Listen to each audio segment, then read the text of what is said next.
cameras and start recording. Is that something you like to? And remember, the number one cause of death in a fire is actually not the fire, it's actually smoke. Alright? So, the smoke CO detectors, the air handler being shut off, that's a commercial standard. That's not something Nest invented. Right? That's a commercial standard in any commercial building that happens automatically. But now you just sold some cameras. You're walking around, you're putting a camera on each corner of the house. You get to the front door. Mr. and Mrs. Customer, we can't put a camera on your front door, but we have the Nest doorbell. Is that something you like to?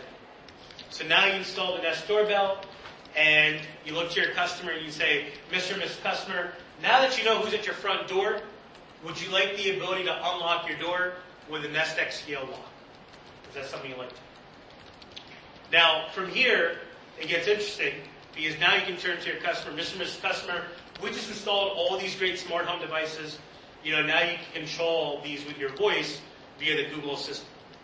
Is that something you like to do? Now, from here it gets interesting. Because, remember, we work with just about every manufacturer out there. So now you look to your customer, Mr. and Mrs. Customer, now that you have Google Assistant, would you like the ability to turn on and your lights on or off with your voice with Lutron lighting? Is that something you like to do? Or Mr. and Mrs. Customer, would you like the ability to answer your front door through your Sony or Samsung or LG TV? Is that something you like to do? Right? Mr. and Mrs. Customer, would you like the ability to control your music with your voice with Sonos, Kios, or Music Cats? Is that something you like to do? Do you see what just happened? The Assistant opened it up to just about every manufacturer that you deal with today. But I want you to think about something. Look what just happened. I started off with a thermostat.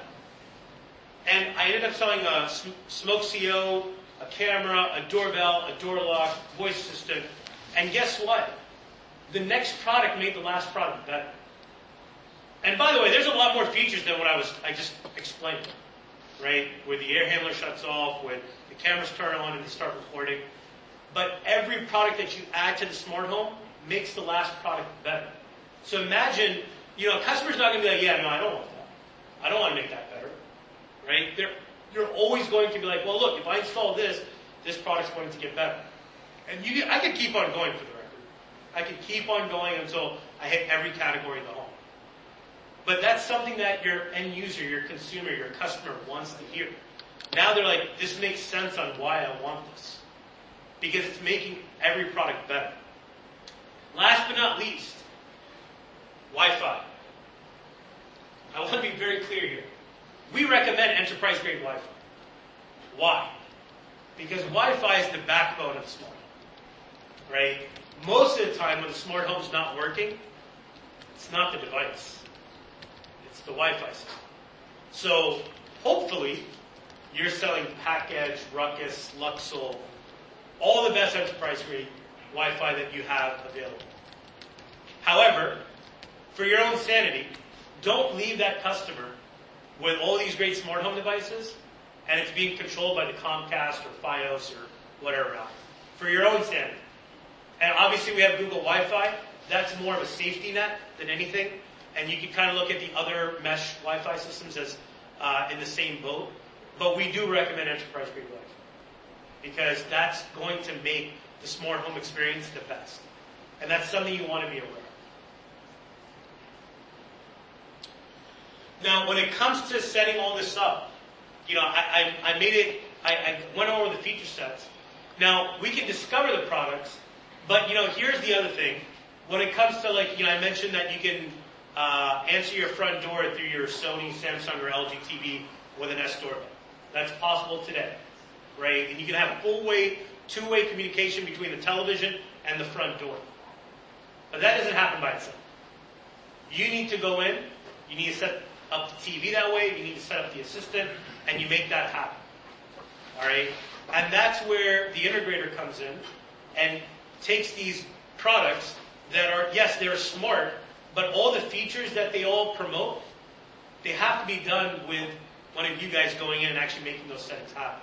And obviously, we can discover it all through the Google Assistant. It's seamless on discovering it, but setting it up and giving it the feature sets that I just explained, that takes a level of expertise doesn't happen automatically. All right? And that's what you have to be aware of, is you create that experience for the end user.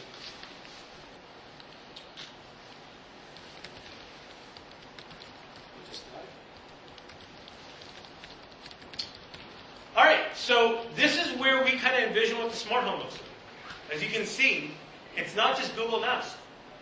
It's a bunch of manufacturers working together to create an experience for the end user, right? Whether that's Google, whether that's Alexa, whether that's Lutron, Sony, Sonos, whatever it might be.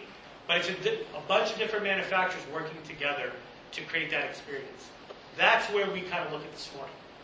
And remember, it's going to take a level of expertise needed from you to go in and set those up to create that experience that the end user is looking for. Now, I want to end off, I know I'm almost out of time here, I want to end off with a video.